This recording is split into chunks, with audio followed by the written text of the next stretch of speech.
Human reproduction part 5-এ আমরা আজকে আলোচনা করব mechanism of fertilization. Mechanism of fertilization বা হচ্ছে নিষেক পদ্ধতি, সেইটা আমরা জানবো এখানে। তো এই নিষেক কাকে বলে সেটা আমরা জেনেছি। যখন আমরা সপুষ্পক উদ্ভিদের যৌন জনন পড়ছিলাম তখন নিষেক কিভাবে হয় বা কি থেকে হয় আমরা জেনেছি যে এখানে একটা মেল গ্যামেট একটা ফিমেল গ্যামেট লাগে। তো মানুষের ক্ষেত্রেও তাই, এই ফার্টিলাইজেশনের জন্য একটা মেল গ্যামেট একটা ফিমেল গ্যামেট লাগবে। তো তারা কি করে, মেল গ্যামেট আর ফিমেল গ্যামেট তারা মিলিত হয়ে ফার্টিলাইজ করে। করার পর তাদের নিউক্লিয়াস দুটো ফার্টিলাইজ করে, করার পর জাইগোট তৈরি হয়। তো এই প্রক্রিয়াটাকেই বলছি আমরা ফার্টিলাইজেশন। তো এই ফার্টিলাইজেশন কোথায় ঘটে আর কখন ঘটে একটুখানি জেনে নিই, তারপরে আমরা এর মেকানিজমগুলো পড়তে শুরু করব। দেখো, ফার্টিলাইজেশনের সময় হচ্ছে তোমার ডিম্বাণু নিঃসরণের সময়। তোমার যৌন মিলন যদি ঘটে তাহলে নিষেকের সম্ভাবনা থাকে। আবার তোমার যদি যে শুক্রাণুটা হচ্ছে যদি যে স্ত্রী যৌনাঙ্গে আসে, তো সে কিন্তু 48 ঘন্টার মতো সক্রিয় থাকতে পারে। আর এরা বেঁচে থাকে প্রায় 72 ঘন্টা পর্যন্ত। তাহলে শুক্রাণু প্রায় 48 ঘন্টা তার নিষিক্তকরণ ক্ষমতা থাকছে। ডিম্বাণু 6 থেকে 7 ঘন্টা তার ক্ষমতা থাকছে নিষিক্তকরণে। তো যদি এই সময়ের মধ্যে ম্যাচ করে যায় তাহলেই কিন্তু ফার্টিলাইজেশনটা ঘটে, আদারওয়াইজ কিন্তু ঘটবে না। সেক্ষেত্রে ডিম্বাণু বা শুক্রাণু নষ্ট হবে। তো এক্ষেত্রে কি হচ্ছে না, ডিম্বাণু নিঃসরণের 7 থেকে 8 ঘন্টার মধ্যে যদি নিষেক হয় তাহলে ভালো, না হলে কিন্তু ফার্টিলাইজেশন হবে না। অপরদিকে যদি তোমার 48 ঘন্টা মানে শুক্রাণুর ক্ষমতা থাকে 48 ঘন্টা নিষিক্তকরণে, তার যদি পরে পেরিয়ে যায় তাহলে কিন্তু শুক্রাণুরও আস্তে আস্তে তার নিষিক্তকরণ ক্ষমতা কমে যায়। তো এইভাবে যৌনচক্রের 3য় সপ্তাহে গর্ভসঞ্চারণের বা হচ্ছে ফার্টিলাইজেশনের ম্যাক্সিমাম সম্ভাবনা থাকে। হলো। এরপরে দেখো লোকেশন কোথায় হচ্ছে এটা ঘটে। নিষেক প্রধানত ঘটে তোমার ফ্যালোপিয়ান টিউব টিউব যেটা থাকে তার উপরের দিকে অ্যাম্পুলার মধ্যে। হলো। এবারে আমরা দেখে নিই যে মেকানিজমটা কিভাবে হচ্ছে। দেখো, এই যে ফার্টিলাইজেশন, ফার্টিলাইজেশন হতে গেলে দুটো জিনিস অবশ্যই লাগবে, সেটা হচ্ছে মেল গ্যামেট আর ফিমেল গ্যামেট। ওকে। তো এক্ষেত্রে মেল গ্যামেট হচ্ছে স্পার্ম বা শুক্রাণু এবং ফিমেল গ্যামেট হচ্ছে ডিম্বাণু বা ওভাম। ওকে। তো এই যে ডিম্বাণু, তার আকৃতিটা বা হচ্ছে তার গঠনটা একটুখানি দেখে নিই। তো এই ডিম্বাণুটা থাকে গ্রাফিয়ান ফলিকুলের মধ্যে। তো এই গ্রাফিয়ান ফলিকুলের এইটা হচ্ছে তার একটা অংশ, গ্রাফিয়ান ফলিকুলার পার্ট, যাকে আমরা বলি করোনা রেডিয়াটা। কেন করোনা রেডিয়াটা? কারণ এই সেলগুলো রেডিয়েটেড, এর শেপটা যেরকম একটা যেন রেডিয়েট করছে, সেই জন্য এর নাম হচ্ছে করোনা রেডিয়াটা। এটা কিন্তু ফলিকুলার সেল। ওকে। আচ্ছা, তার ভিতরের দিকে দেখো একটা লেয়ার রয়েছে, এই লেয়ারটা একে বলা হয় জোনা পেলুসিডা। ওকে। তো এই জোনা পেলুসিডার পরে যেটা থাকছে সেটা হচ্ছে তোমার ডিম্বাণুর যে সাইটোপ্লাজম। তো এই ডিম্বাণুর সাইটোপ্লাজম একটা পর্দা দ্বারা আবৃত থাকে যেটা হচ্ছে প্লাজমা মেমব্রেন। তো এই যে প্লাজমা মেমব্রেন থাকছে আর বাইরে থাকছে জোনা পেলুসিডা, এর মাঝখানেও কিন্তু একটা স্পেস থাকে, তাকে বলা হয় পেরিভাইটেলাইন স্পেস। তো পরবর্তীকালে যখন হচ্ছে স্পার্ম এই তোমার ওভামকে কন্ট্যাক্ট করে তখন কিন্তু ওই পেরিভাইটেলাইন স্পেসে ওখানে ভাইটালাইন মেমব্রেন তৈরি হয়ে যায়, যেটা আমরা পরে আলোচনা করব। এছাড়াও থাকে এইখানে কিছু কর্টিক্যাল গ্র্যানিউলস থাকে। ওকে। এই যে দেখো দেখো এই ডিম্বাণুর ভেতরে যে সাইটোপ্লাজম, সেখানে একটা লেয়ারে কর্টিক্যাল গ্র্যানিউলস থাকে। ওকে। আচ্ছা, এবারে দেখো স্পার্মের গঠনটা আমরা একটু দেখে নিই। মেল স্পার্ম সেটা 3টে অংশ নিয়ে গঠিত, হেড, মিড স্পেস আর টেল রিজিয়ন। তো হেড যেটা, সেটা একটা ত্রিকোণাকৃতি অংশ, তার মধ্যে একদম ওপরের দিকে টুপির মতো থাকে অ্যাক্রোজোমাল স্যাক, তারপরে থাকে একটা বড় নিউক্লিয়াস, আর নিচের দিকে থাকে একটা সেন্ট্রিওল। হলো। তো এই নিয়ে হেড রিজিয়ন গঠিত। তারপরে থাকে মিড স্পেস। এই মিড স্পেসের মধ্যে থাকে স্পাইরাল মাইটোকন্ড্রিয়া, যারা এই স্পার্মকে শক্তি যোগায় মুভমেন্টের জন্য। নেক্সট পার্ট হচ্ছে টেল রিজিয়ন। ওকে। তো এই টেল রিজিয়নের প্রথম অংশকে বলা হয় ফ্ল্যাজেলাম, আর নিচের দিকের অংশকে তোমার বলা হয় অ্যাক্সোনিম। তো এই টেল, এই যে পুরো টেল রিজিয়ন, তার উপরের অংশকে বলা হয় ফ্ল্যাজেলাম। ফ্ল্যাজেলামের নিচের দিকের অংশ যেখানে কোনো কাভারিং থাকে না তাকে বলা হয় অ্যাক্সোনিম। তো এই গেল স্পার্ম আর ওভাম। তো এই স্পার্ম আর ওভাম পরবর্তীকালে কিন্তু মিলিত হয়ে ফার্টিলাইজেশন প্রক্রিয়াটা নেক্সট স্টেপগুলো হয়। তো এইবারে দেখো যে এই যে স্পার্ম তো তৈরি হয় মেল রিপ্রোডাক্টিভ সিস্টেমের অন্তর্গত টেস্টিসের মধ্যে, আর ওভাম তৈরি হয় ফিমেল রিপ্রোডাক্টিভ সিস্টেমের অন্তর্গত ওভারিতে। তাহলে ওভারি যেখানে থাকে তার আর হচ্ছে তোমার টেস্টিস কিন্তু সেখানে থাকে না, তাহলে দুটো আলাদা দেহে তৈরি হয়। স্পার্ম তৈরি হয় মেল বডিতে, ওভাম তৈরি হয় ফিমেল বডিতে। তো কিভাবে হচ্ছে স্পার্ম ওভামের কাছে আসবে, সেটা হচ্ছে যৌন মিলন দ্বারা। ওকে, তো যৌন মিলনের সময় কিন্তু স্পার্মটা ওভামের কাছাকাছি আসার সুযোগ ঘটে। তো নেক্সট স্টেপ হচ্ছে যে এই স্পার্মকে ওভামের কাছে কিভাবে যাবে যৌন মিলনের পর, সেটার সেই স্টেপটা হলো ক্যাপাসিটেশন। তো সেই ক্যাপাসিটেশনটা হচ্ছে এই তোমার শুক্রাণুর ক্যাপাসিটেশন, সেটা আমরা এবার আলোচনা করব। দেখো, ক্যাপাসিটেশন অন্য কিছু নয়, শুক্রাণুকে সক্রিয় করতে হবে। সক্রিয় শুক্রাণুর সক্রিয়করণকেই বলছি আমরা ক্যাপাসিটেশন। ব্যাপারটা কেমন হয় দেখো, এই যে স্পার্ম যেটা ওই যৌন মিলনের ফলে স্পার্মগুলো তোমার স্ত্রী জননাঙ্গে প্রবেশ করলো, স্ত্রী যৌনাঙ্গে প্রবেশ করলো। তো স্ত্রী যৌনাঙ্গে যখন এই স্পার্মগুলো প্রবেশ করে তারা কিন্তু অতটা সক্রিয় থাকে না যে একটা ডিম্বাণুকে নিষিক্ত করতে পারবে। তো তখন কি হয়, মোটামুটি ওই 5 থেকে 6 ঘন্টা ওরা স্ত্রী জননাঙ্গে থাকবার পরে তারপরে সক্রিয় হয়। ওকে, ততক্ষণ কিন্তু নিষ্ক্রিয় থাকে। তো এই যে স্ত্রী জননাঙ্গে যখন ঢোকে, তখন ওই স্ত্রী জননাঙ্গে ওই যে যোনিপথের যে তোমার পিচ্ছিল যে তরল, সেই তরলের প্রভাবে কিন্তু এই যে তোমার এই শুক্রাণুর যে মাথা বা হেড রিজিয়ন, তার উপরে একটা শিল্ড থাকে বা শক্ত আবরণ থাকে, সেইটাকে আস্তে আস্তে ডিসলভ করতে পারে। তো কি হয়, এই যে শুক্রাণুটা যখন শুক্রাশয়ের মধ্যে তৈরি হয়েছিল, তারপরে এরা এপিডিডাইমিসে এসে কিছুক্ষণের জন্য থাকে। তো যখন এরা এপিডিডাইমিসের মধ্যে থাকে, তখন এদের এই অ্যাক্রোজোমের ঠিক ওপরেরটা এইখানে তোমার প্রোটোপ্লাজমে, সেইখানে গ্লাইকোপ্রোটিন আর কোলেস্টেরল জমে প্লাজমা পর্দা অনেক শক্ত হয়ে যায়, শক্ত হয়ে গিয়ে একটা শিল্ড গঠন করে। ওকে, যেটা এই শুক্রাণুর মাথায় একটা শিল্ড গঠন করছে। তো এই শুক্রাণুটা যখন তোমার কোথায় আসছে না, ওই স্ত্রী জননাঙ্গে প্রবেশ করছে, উম, উম, সেইখানে গিয়ে প্রথমেই সেই স্ত্রী জননাঙ্গের যে পিচ্ছিল রস, সেই তার প্রভাবে এই তোমার এই রিজিয়নের তোমার ওই প্লাজমা পর্দা আস্তে আস্তে ডিসলভ হয়। তো যখনই এইখানে পর্দাটা আস্তে আস্তে ডিসলভ হয়, সফট হয়, তখন এই যে অ্যাক্রোজোমের ভিতরে থাকা এই যে লাল ডটের যে এনজাইম, সেই এনজাইমগুলো বাইরে বেরোতে পারে। তো যখনই এইখান থেকে এনজাইম বাইরে বেরোতে পারে, তখন কিন্তু শুক্রাণুটা সক্রিয় হয়। তো যে এই যে পদ্ধতি যে শুক্রাণু সক্রিয় হচ্ছে, একে বলা হয় ক্যাপাসিটেশন। তো শুক্রাণু সক্রিয় হলে কি হবে না, শুক্রাণু সক্রিয় হলে সে কিন্তু ওই যোনিপথ দিয়ে, জরায়ু দিয়ে অ্যাম্পুলা পর্যন্ত যেতে পারবে। কারণ এই যে ফার্টিলাইজেশন যে প্রসেস, সেটা কিন্তু হবে অ্যাম্পুলাতে, কারণ এই অ্যাম্পুলার ওখানেই কিন্তু ডিম্বাণুটা তখন ওয়েট করে। যদি স্পার্মটা ওই অ্যাম্পুলাতে ডিম্বাণুর কাছ অবধি পৌঁছয়, তাহলে কিন্তু ফার্টিলাইজেশনটা হবে, না হলে হবে না। এখানে আমরা দেখব contact of ovum and sperm. Okay, কিভাবে ওভামের সাথে স্পার্মের কন্ট্যাক্ট হচ্ছে বা সাক্ষাৎ হচ্ছে। দেখো, ওই যে বললাম যে স্পার্ম যখন তোমার স্ত্রীর জননাঙ্গে প্রবেশ করে, তখন তার কিছু সময় পর তার ক্যাপাসিটেশন ঘটে। ক্যাপাসিটেশন ঘটার পর শুক্রাণুগুলো সক্রিয় হয়ে যায়।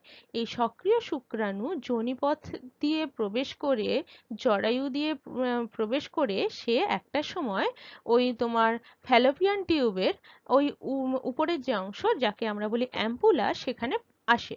কারণ ওই অ্যাম্পুলার ওখানে তখন অনিষিক্ত ডিম্বাণু অবস্থান করে। তো যখনই এই যে সক্রিয় স্পার্মগুলো সেই তোমার অ্যাম্পুলাতে ডিম্বাণুর কাছাকাছি আসলো, তখন দেখো সেই স্পার্মগুলোর সাথে ডিম্বাণুর যে দেয়াল, তাতে টাচ হলো। ওকে, তো এই ডিম্বাণুর দেয়ালের অনেকগুলো লেয়ার আছে, আমি তোমাদেরকে আগেই বলেছি। তো একদম বাইরের যে লেয়ার, যাকে বলছি আমরা জোনা পেলুসিডা, তো সেই জোনা পেলুসিডার মধ্যে যখন টাচ করছে, তারপরে আস্তে আস্তে কি হচ্ছে, তার মধ্যে একটা স্পার্ম কি করে, সে একদম ওই যে লেয়ারগুলো ভেদ করে ওভামের মধ্যে প্রবেশ করতে পারে, তার নিউক্লিয়াসটা। যখনই একটা স্পার্ম তোমার জোনা পেলুসিডা মধ্যে থেকে তোমার ওভামের মধ্যে প্রবেশ করার চেষ্টা করে, তখন অন্য যে স্পার্মগুলো যারা এসে ওখানে প্রবেশ করার চেষ্টা করেছিল, তারা কিন্তু আর যেতে পারে না, কারণ ওই রিজিয়নে একটা ফার্টিলাইজেশন এনভেলাপ তৈরি হয়, যে কি করে অন্য স্পার্মদের আর ভেতরে প্রবেশ করতে দেয় না।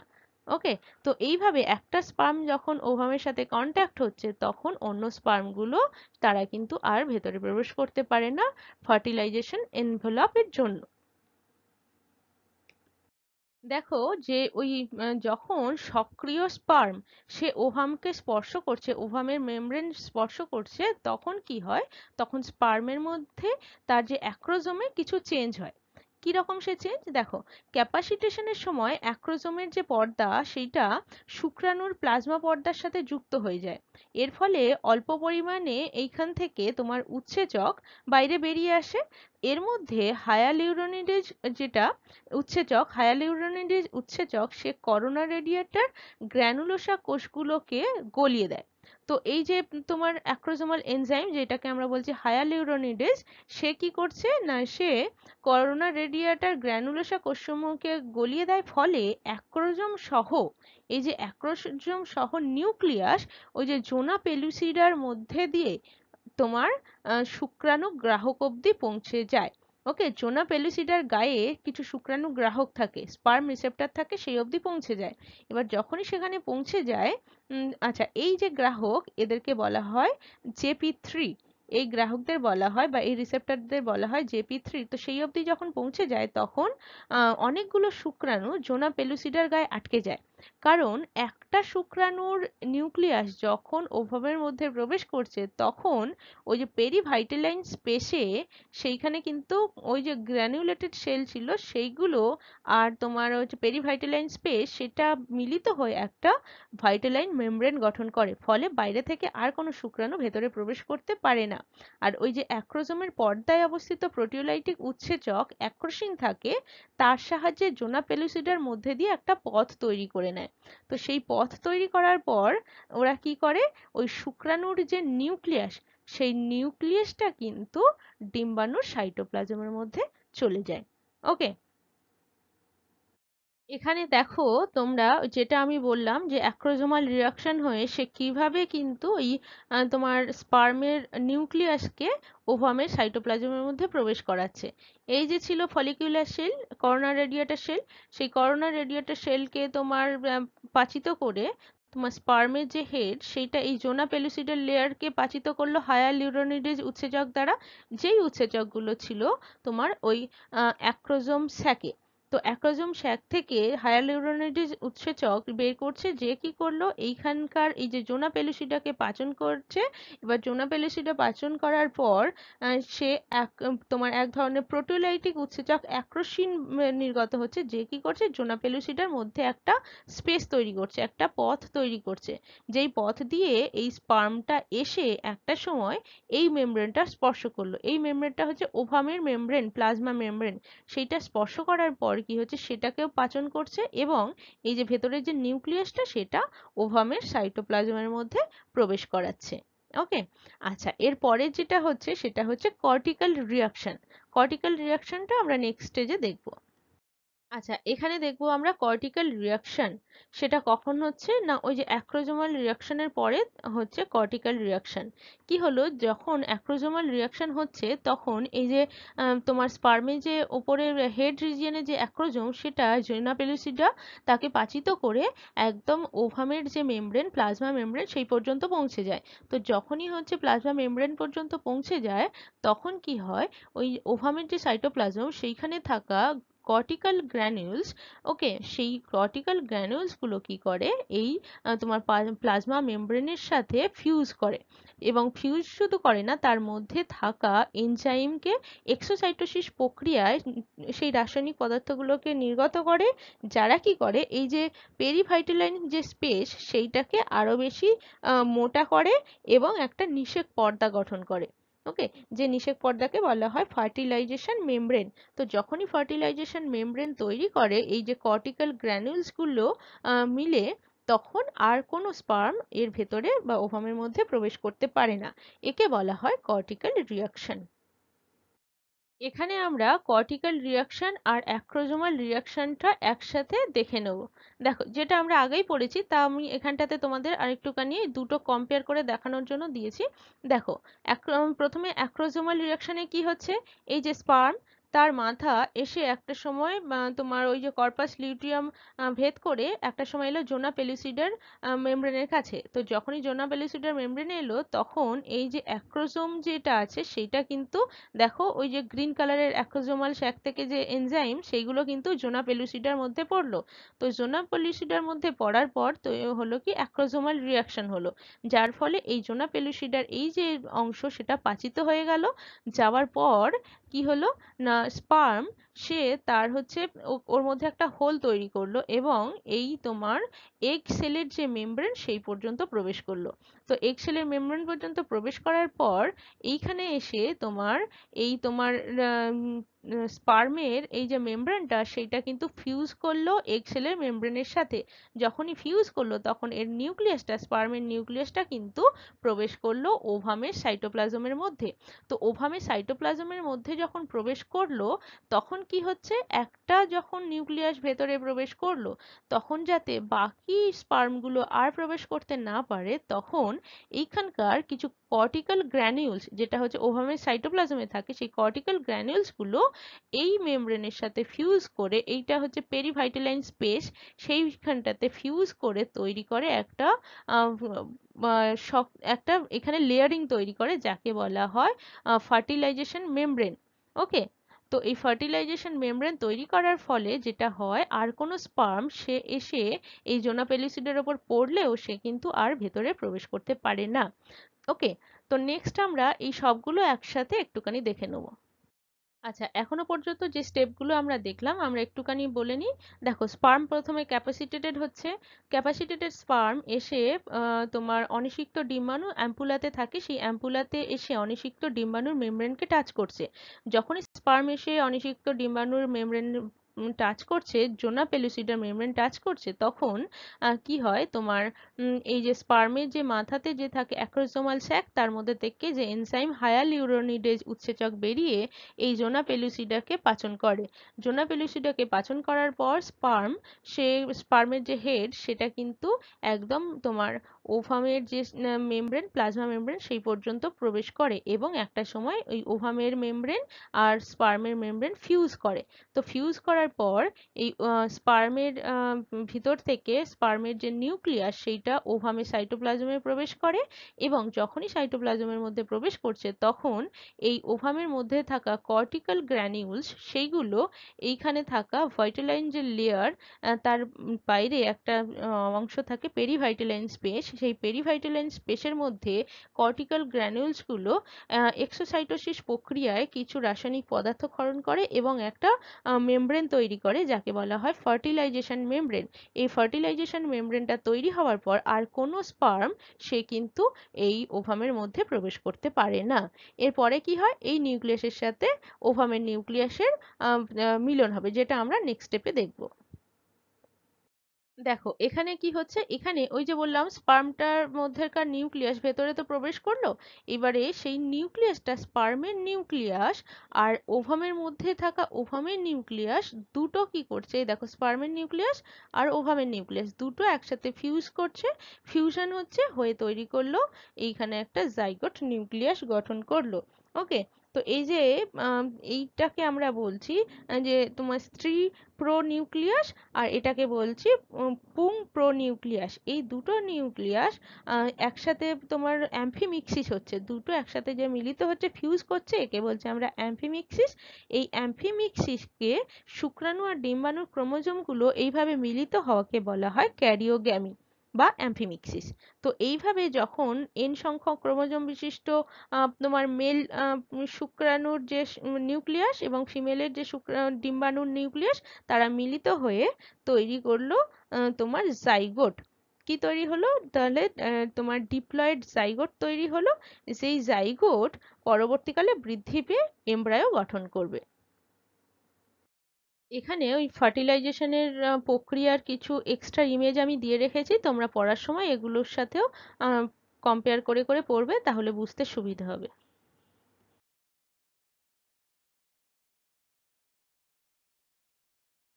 দেখো, ক্যাপাসিটেশনের পরের স্টেপ হচ্ছে ডিম্বাণু ও শুক্রাণুর সাক্ষাৎ বা contact of ovum and sperm.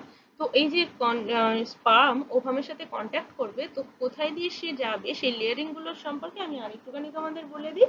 দেখো, ডিম্বাণু শুক্রাণুর চেয়ে অনেক বড়, অনেকটাই বড় হয়, আর ডিম্বাণুর ভেতরে থাকে ইয়ক। ওকে, তার সাইটোপ্লাজম থাকে, নিউক্লিয়াস থাকে, আর অন্যান্য সাইটোপ্লাজমিক অঙ্গাণু থাকে।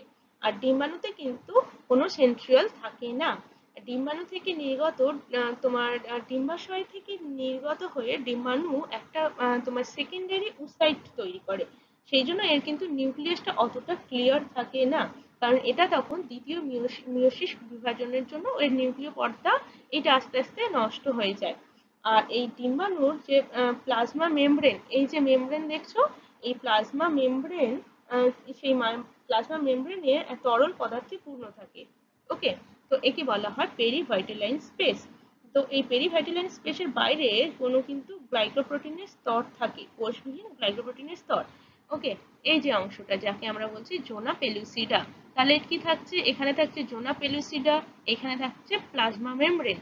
তাহলে এই যে ভেতরে প্লাজমা মেমব্রেন, বাইরে জোনা পেলুসিডা, আর এই প্লাজমা মেমব্রেন আর জোনা পেলুসিডার মাঝখানে যে এই যে পিঙ্ক কালারের অংশ দেখছো, এটাকে বলা হয় পেরিভাইটালাইন স্পেস। পরবর্তীকালে যখন স্পার্ম এখানে প্রবেশ করবে তখন এখানে একটা ভাইটালাইন মেমব্রেন তৈরি করে। হলো? আচ্ছা, আর এর ভিতরের দিকে কিন্তু ডটেড কিছু গোলাকার অংশ দেখতে পাওয়া যায়, গ্র্যানুলস দেখতে পাওয়া যায়। এদেরকে বলা হয় গ্র্যানুলার সেল। ওকে, তাদেরকে বলা হয় গ্র্যানুলার সেল। তো এবারে আমরা ওই contact of sperm and ovum একটুখানি দেখে নিই।